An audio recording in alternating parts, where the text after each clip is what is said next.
तो ये बात है सन 1971 की, जब रॉजर पैरन और कैरोलिन पैरन अपने 5 बच्चों के साथ अमेरिका के एक छोटे से टापू में, जिसका नाम रोड आइलैंड होता है, वहां शिफ्ट हो जाते हैं। यहाँ की पॉपुलेशन बहुत कम है और इनके घर के चारों तरफ कोई घर नहीं होता। और जब ये अपने घर के अंदर सारा सामान शिफ्ट कर लेते हैं तो इनका जो डॉग होता है वो घर के अंदर नहीं आ रहा होता। हालांकि ये उसे अंदर ले जाने की कोशिश करते भी हैं, लेकिन वो किसी भी कीमत पर अंदर नहीं जाना चाहता। ऐसा लगता है मानो अंदर कुछ है जो उसने देख लिया हो और वो उसे घर के बाहर ही छोड़ देते हैं। इनके घर के पास एक झील भी होती है और झील के किनारे एक बहुत पुराना पेड़ होता है। इनकी सबसे छोटी बेटी अप्रैल को वहां पर एक खिलौना भी मिलता है, जिसे पाने के बाद वो बहुत खुश हो जाती है।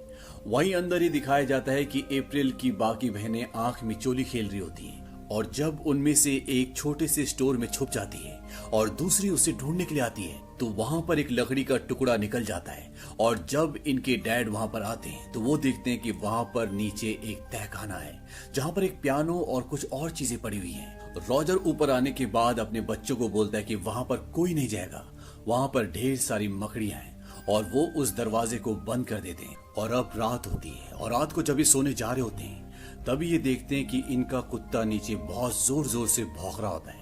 इन्हें सब अजीब लगता है, लेकिन ये सोचते हैं कि ये सब नॉर्मल है और ये सब के सब सो जाते हैं। और जब सुबह कैरोलिन उठती है तो वो देखती है कि उसके पैर पर एक निशान है। उसे कुछ समझ नहीं आता और जब वो अपने कमरे से बाहर निकलती है तो वो देखती है कि घर की सारी घड़ियां 3:07 पर बंद हो चुकी होती है। वो अपने पति रॉजर को ये बात बताती है। रॉजर कहता है कि शायद सामान लाते हुए झटके से बंद हो गई हो। वो रॉजर को ये भी कहती है कि कल रात को तुमने क्या किया, ये देखो मेरे पैर पर निशान पड़ गया। रॉजर कहता है कि मैंने कुछ नहीं किया। और तभी एक चीख की आवाज आती है और वो दोनों बाहर भागते हैं। यहाँ पर इनकी छोटी बेटी अप्रैल होती है और वो देखते हैं कि उनका डॉग वहां पर मरा हुआ होता है। ये देखकर इन तीनों को बहुत दुख होता है, लेकिन इन्हें समझ में नहीं आता कि उसकी मौत कैसे हुई। अब एक बार फिर से रात होती है और ठीक 3:07 पर घड़ी अपने आप ही बंद हो जाती है। रॉजर उठा हुआ होता है और उसे लगता है कि घर पर कोई है। और जब वो घर पर इधर उधर देखता है तो वो देखता है कि सीढ़ियों पर कोई खड़ा है। ये उसकी बड़ी बेटी एंड्रिया होती है। वो अपनी बेटी से बोलता है कि तुम यहाँ पर क्या कर रही हो एंड्रिया। वो कहती है कि सिंडी दोबारा से मेरे कमरे में आ गई। और जब ये दोनों कमरे में जाते हैं तो ये देखते हैं कि वो एक अलमीरा से अपना सर पटक रही होती है। दरअसल इसे नींद में चलने की आदत होती है, लेकिन ऐसा इसने पहले कभी नहीं किया था। रॉजर उसे उठाकर उसके बेड पर सुला देता है। अब सुबह रॉजर जब काम पर जा रहा होता है तभी उसे किसी के गिरने की आवाज आती है और जब वो झाड़ियों के पीछे देखता है तो वहां पर एक कबूतर तड़प तड़प के मर जाता है। रॉजर ये सब देखकर हैरान होता है। दरअसल यहाँ पर अजीब अजीब सी घटनाएं हो रही होती हैं, लेकिन उसे लगता है कि सब कुछ नॉर्मल है। वो वहां से चला जाता है और साथ ही साथ इनके 4 बच्चे स्कूल चले जाते हैं। घर पर कैरोलिन और उसकी सबसे छोटी बेटी अप्रैल बसती है। अप्रैल अपनी मॉम से कहती है कि मेरे साथ आंख मिचोली खेलो, और जब वो उसके साथ आंख मिचोली खेलती है और अप्रैल छुप जाती है तो वो उसे ढूंढने के लिए कमरे में जाती है। यहाँ पर एक अलमीरा होती है और तभी अलमीरा का दरवाजा अपने आप ही खुल जाता है। कैरोलिन अलमीरा की तरफ पलटती है और वो कहती है क्लैप बजाओ, और अलमीरा से 2 हाथ निकलते हैं और वो 2 बार क्लैप करते हैं और कैरोलिन धीरे धीरे अलमीरा की तरफ बढ़ना शुरू करती है। वहां पर उसे सांसों की आवाज आ रही होती है और जब वो हाथों से टटोलने की कोशिश करती है तो वहां पर कोई भी नहीं होता। वो अपनी आंखों से पट्टी खोल देती है और उसकी बेटी पीछे खड़ी होती है। इस बात से वो हैरान हो जाती है, लेकिन वो इस बात को नजरअंदाज कर देती है। अब एक बार फिर से रात होती है और सब बच्चे जब सो रहे होते हैं तभी इनके तीसरे नंबर की बेटी का कोई पैर खींचता है। ऐसा उसके साथ एक रात पहले भी हुआ था और उसे लगता था कि उसकी बहन उसके साथ मजाक कर रही है, लेकिन इस बार उसका पैर जोर से खींचा जाता है और उठ जाती है। और तभी उसे दरवाजे के पीछे कोई दिखता है। वो अपनी बहन नैन्सी को बोलती कि नैन्सी, और जब नैन्सी उठती है वो कहती कि तुम्हें दरवाजे के पीछे कोई दिख रहा है। नैन्सी कहती कि मुझे कोई नहीं दिख रहा। वो कहती कि वो हमें देख रहा है और नैन्सी दरवाजे के पास जाती है। वो कहती कि यहाँ पर कोई भी नहीं है, लेकिन यहाँ पर बहुत बदबू आ रही है। और तभी क्रिस्टीन नैन्सी को बोलती है कि वो तुम्हारे पीछे खड़ा है। और अब नैन्सी धीरे धीरे पलटना शुरू करती है और इससे पहले कि वो पूरी तरह से पलटती दरवाजा बंद हो जाता है और ये दोनों चिल्लाना शुरू कर देती हैं। इनके मॉम डैड भागते हुए इनके कमरे में आते हैं और क्रिस्टीन उन्हें बताती है कि किसी ने मेरा पैर खींचा था। रॉजर बोलता है कि तुमने सपना देखा होगा।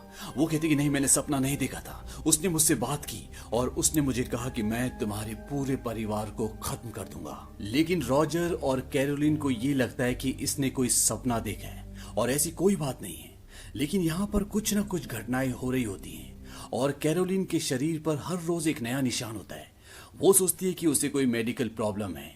एक बार फिर से रात होती है और कैरोलिन को ये लगता है कि घर पर कोई है और वो एक एक करके सभी कमरों को चेक करती है, लेकिन वहां पर कोई नहीं होता। और तभी सीढ़ियों पर इनकी जो तस्वीरें लगी होती है वो अपने आप ही गिरना शुरू हो जाती है और जब वो भागकर वहां पर पहुंचती है तो वहां पर कोई नहीं होता। वो चारों तरफ देखती है, उसे कुछ नहीं दिखता और तभी वहां पर 2 क्लैप की आवाज आती है, वैसी तालियों की आवाज जैसे उसे उस वक्त आई थी जब वो अपनी छोटी बेटी अप्रैल के साथ आंख मिचोली खेल रही थी। वो उस तरफ बढ़ जाती है और वो देखती है कि तहखाने का दरवाजा खुला हुआ है और जब उसके पास जाती है तो उसे एक धक्का लगता है और वो उस तहखाने के अंदर गिर जाती है। अंदर कोई भी नहीं होता और तभी एक बॉल उसकी तरफ आके गिरती है।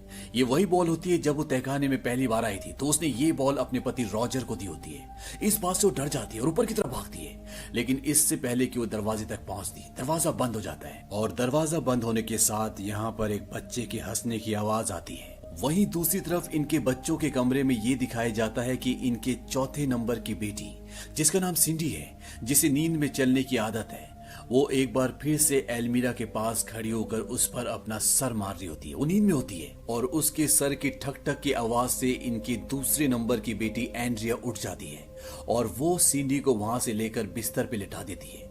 और तभी वो एल्मीरा के ऊपर देखती है, वहां पर कोई बैठा हुआ होता है और ये कोई इंसान नहीं होता और वो जो बैठा होता है इसके ऊपर कूद जाता है और वो जोर जोर से चिल्लाना शुरू कर देती है।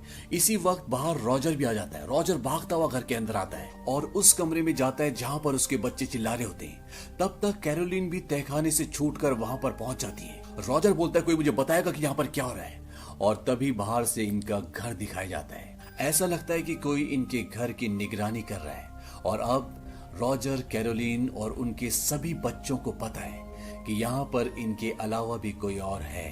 अब अगली सुबह कैरोलिन एक पति पत्नी के पास जाती है। पति का नाम एड होता है और पत्नी का नाम होता है लॉरेन।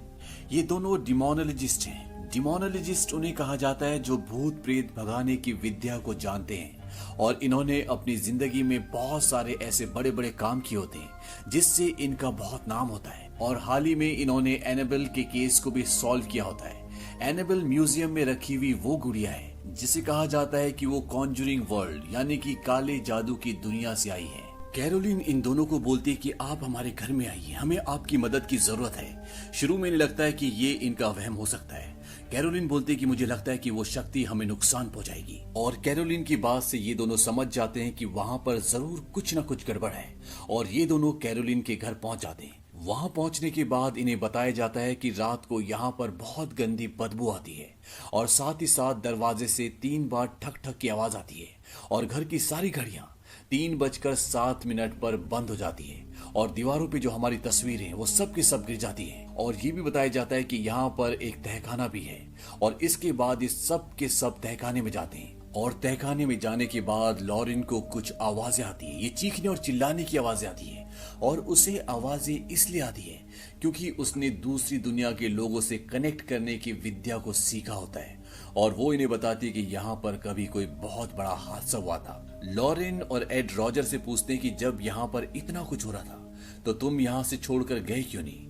रॉजर बताता है कि मेरे पास जितने भी पैसे थे वो मैंने सब इस घर को खरीदने में लगा दिए और मुझे नहीं लगता कि 7 लोगों को कोई अपने घर पर रखना चाहेगा। ये घर मैंने नीलामी में खरीदा था, इसीलिए मुझे इसके पुराने ओनर्स का नाम पता कुछ नहीं मालूम। एड इनसे बहुत सारे सवाल पूछता है और इनकी आवाज को रिकॉर्ड भी करता है।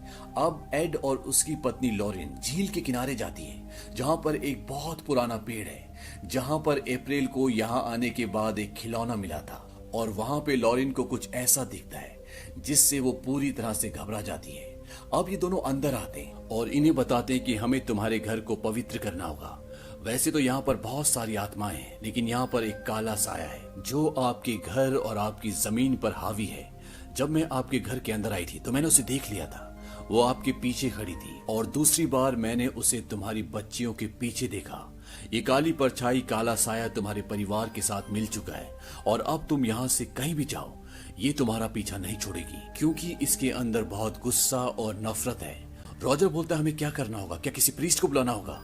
एड बोलता है कि ये सब इतना आसान नहीं है। सबसे पहले हमें सबूत इकट्ठे करने होंगे, वो सब हमें चर्च में देने होंगे और इसके बाद चर्च इजाजत देगा। कई बार सब कुछ करने के बाद भी चीजें नहीं बदलती।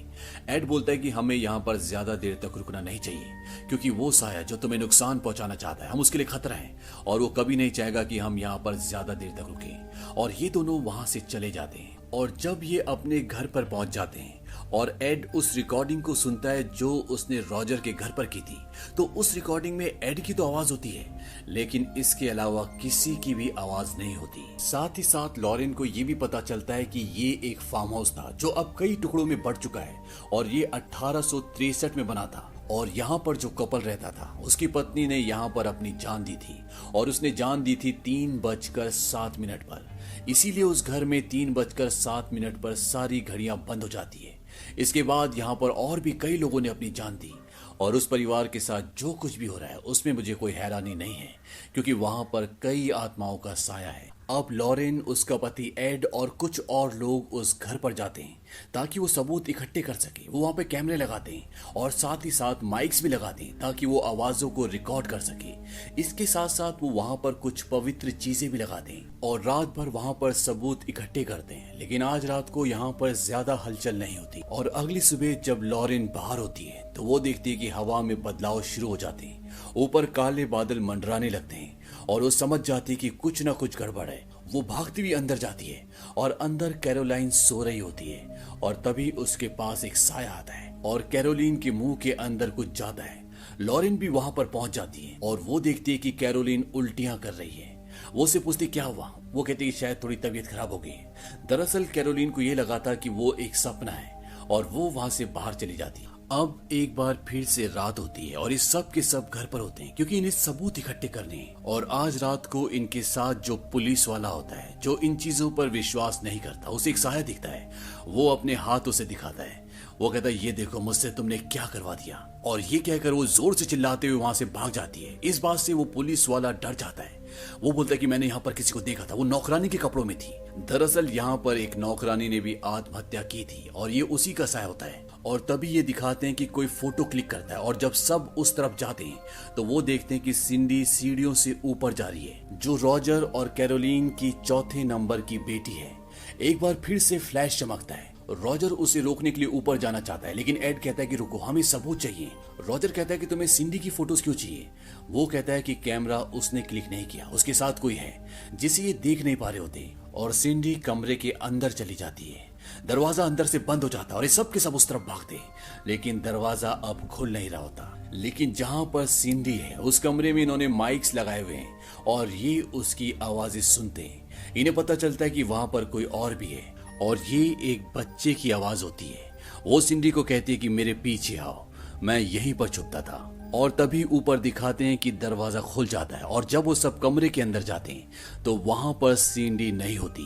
ये चारों तरफ देखते हैं। यहाँ पर एक एल्मीरा होती है जो पहले से यहाँ पर थी और वो देखते हैं कि उसके अंदर एक खुफिया रास्ता होता है और सिंडी वहीं पर होती है और वो सिंडी को वहां से निकाल लेते हैं। अब अप्रैल, जो कि रॉजर की सबसे छोटी बेटी है, वो लॉरेंस को बताती है कि जब रोरी डरा हुआ होता है तो वो वहीं पे छुपता है। लॉरी वो बच्चा है जिसकी यहाँ पे मृत्यु हुई है और उसका साया भी इस घर में होता है। और ये सुनने के बाद लॉरिन वहां पर जाती है। वो देखती है कि वहां पे रस्सी का एक फंदा होता है और तभी वहां से एक लकड़ी खिसक जाती है और वो नीचे तहखाने में गिरती है। और तहखाने में जो खिलौना अप्रैल को पेड़ के पास मिला होता है वो उस शीशे में देखती है।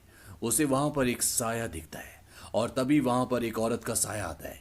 वो कहती कि उसने मुझे वश में करके मुझसे सब कराया था। ये रोरी की मॉम का साया होता है। रोरी वो बच्चा है जिसकी यहाँ पे मृत्यु हुई थी और जिसका खिलौना अप्रैल को पेड़ के पास मिला था। अब लॉरेन भी यहाँ पर थोड़ा डर जाती है और तभी यहाँ पर एक और खतरनाक साया आता है और वो लॉरेन पर हमला कर देता है। लॉरेन वहां से भागकर बाहर आ जाती है और उस सबको बताती है कि मुझे पता चल गया, यहाँ पर जो साया है वो माओ पर अपना कब्जा करती है और उनसे उनके बच्चों की हत्या करवाती है। और कैरोलिन के शरीर पर जो निशान है वो किसी बीमारी के नहीं है, बल्कि ये उसी साये ने तुम्हें निशान दिए हैं और अब वो साया तुमसे भी यही करवाना चाहता है जो उसने पहले औरों से करवाया था। इसके बाद वो साया इन पर यहाँ पर हमला भी करता है, लेकिन किसी को कोई बड़ा नुकसान नहीं पहुंचता और इनके पास अब सारे सबूत इकट्ठे हो चुके हैं जो एक चर्च में दिखा सकते हैं। ये सब ये फैसला करते हैं कि यहाँ पर कोई भी नहीं रहेगा और ये जाने की तैयारी करते हैं। और जब लॉरेन बाहर गाड़ी में बैठी होती है तभी उसे एक आवाज आती है। ये आवाज उसकी बेटी की होती है। वो बोलती है मॉम, और वो झील की तरफ जाती है। झील में उसे अपनी बेटी का साया दिखता है। इससे वो डर जाती है। वो वापस आकर अपने घर में फोन करती है, अपनी बेटी के बारे में पूछती है। उसकी बेटी ठीक होती है। वो अपने पति एड के गले रखकर बहुत रोती है। वो कहती है मैं जानती हूँ ये एक तरह की चेतावनी है, और होता भी ऐसी है। लॉरेन की बेटी के ऊपर हमला होता है लेकिन उसे कोई नुकसान नहीं पहुंचता। वहीं दूसरी तरफ ये दिखाया जाता है कि रॉजर की फैमिली एक मोटल पर स्टे कर रही है, लेकिन रॉजर जब वहां पहुंचता है तो उसके बच्चे उसे बताते हैं कि मॉम कुछ अजीब बर्ताव कर रही थी और वो क्रिस्टीन और अप्रैल को गाड़ी से लेकर कहीं चली गई है। रॉजर ये बात एड को बताता है। एड बोलता है कि तुम घर जाओ, हम वहीं पर आ रहे हैं, क्योंकि वो जानते हैं कि उसकी पत्नी के ऊपर अब साया हावी हो चुका है। और एड और लॉरेन जानते हैं कि वो अपने बच्चों को मार देगी क्योंकि वो साया यही करवाता है। इसीलिए सब के सब उसके घर पर पहुंच जाते हैं। पुलिस भी इनके साथ जाती है और जब वो वहां पर पहुंचते हैं तो कैरोलिन अपने बच्चों के साथ तहखाने में होती है और वो अपने बच्चों को मारने वाली होती है, लेकिन तब तक ये वहां पर पहुंच जाते हैं, उसे पकड़ लेते हैं और उसे लेकर बाहर जाने की कोशिश करते हैं। लेकिन जैसे ही दरवाजे के बाहर कदम रखते हैं कैरोलिन का दम घुटने लग जाता है। लॉरेन बोलते हैं कि वो साये से बाहर नहीं जाने देगा, अगर हम इसे बाहर ले गए तो ये मर जाएगी। और तभी कैरोलिन को एक झटका लगता है और वो खींचते हुए अपने आप ही तहखाने तक चली जाती है। ऐसा लगता है कि कोई उसे खींच रहा है। ये सब के सब तहखाने में जाते हैं। कैरोलिन बहुत ज्यादा एग्रेसिव है, लेकिन ये सब उसे पकड़कर कुर्सी के साथ बांध देते हैं। अब ये प्रीस्ट को यहाँ पर बुलाकर इस जगह को पवित्र करना चाहते हैं, झाड़ फूक करना चाहते हैं, लेकिन लॉरेन बोलते हैं कि वो यहाँ से बहुत दूर है। जब तक वो यहाँ पर आएंगे ये नहीं बचेगी। एड कहता है कि मैं ये कर सकता हूँ, हालांकि बहुत खतरनाक है, लेकिन फिर भी वो करना चाहता है। लेकिन वो नहीं चाहता कि उसकी पत्नी लॉरेन यहाँ पर रहे, क्योंकि ऐसा ही कुछ पहले करने से लॉरेन को बहुत प्रॉब्लम हुई थी। लॉरेन कहती है कि ईश्वर ने हमें इसीलिए बनाया है, और वो पवित्र किताब लाती है और एड उसे पढ़ना शुरू करता है। और जैसे ही वो उस पवित्र किताब को पढ़ता है यहाँ पर चीजें हिलना शुरू हो जाती है। घर के चारों तरफ कौवे मंडराने लगते हैं और जिस कुर्सी पर कैरोलिन बैठी होती है वो हवा में उड़ जाती है और उल्टी हो जाती है। मंत्रों का उच्चारण अभी भी चल रहा होता है। कुर्सी नीचे गिरती है और कैरोलिन आजाद हो जाती है, लेकिन वो कैरोलिन को पकड़ लेते हैं। यहाँ पर कैरोलिन की जो छोटी बेटी होती है जिसका नाम अप्रैल होता है, उसे कैरोलिन ने नीचे एक जगह छुपाया होता है और जैसी वो आजाद होती है वो उस तरफ भागती है और इन सब को पता चल जाता है कि वहां पे अप्रैल है। वो उस जगह तक पहुंच जाती है और उसके हाथ में कैंची है और जैसी वो उसे मारने वाली होती है तभी एड जोर से बोलता है बैथसिबा। बैथसिबा इस साये का असली नाम होता है। ये वो होती है जिसने अपने छोटे से बच्चे को काली शक्तियों के लिए मार दिया था। उसका नाम लेने के बाद एड बोलता है कि ईश्वर की मर्जी से मैं तुम्हें नर्क जाने का आदेश देता हूँ। लेकिन अभी भी ये साया पूरी तरह से कैरोलिन के ऊपर हावी होता है। सब कैरोलिन का हौसला बढ़ा रहे होते हैं कि तुम इस साये को हरा सकती हो। और तभी ऊपर से लॉरेन बोलते कि तुम याद करो तुमने मुझे क्या दिखाया था। दरअसल कैरोलिन ने लॉरेन को एक फोटो दिखाई थी और उसने उसे बोला था कि ये मेरी जिंदगी का सबसे अच्छा पल था। उस फोटो में कैरोलिन का पूरा परिवार था। वो उस पल को कैरोलिन को याद दिलाती है और उस पल को याद आने के बाद उसके अंदर शक्ति आती है और वो उस साये को अपने अंदर हावी नहीं होने देती। वो साया उसके शरीर से निकल जाता है और कैरोलिन अपने होश में आ जाती है। होश में आने के बाद कैरोलिन अपनी बेटी अप्रैल को गले लगाती है और उससे माफी मांगती है और इस तरह से कैरोलिन की जान बच जाती है। और अंत में वो खिलौना जो अप्रैल को पेड़ के पास पाया था, एड उसे अपने घर लाता है जहाँ पर उसका एक म्यूजियम होता है और यहाँ पे इसी तरह की बहुत सारी चीजें होती है और एड उस खिलौने को वहाँ पर रख देता है। और इसी के साथ ये कहानी जो एक सच्ची घटना पर आधारित है वो खत्म हो जाती है। ये फिल्म सन 2013 में रिलीज हुई थी। इस फिल्म का बजट था $20 मिलियन और बॉक्स ऑफिस पर इसने कमाई की थी $320 मिलियन की। उम्मीद करते हैं कि ये कहानी आपको पसंद आई होगी।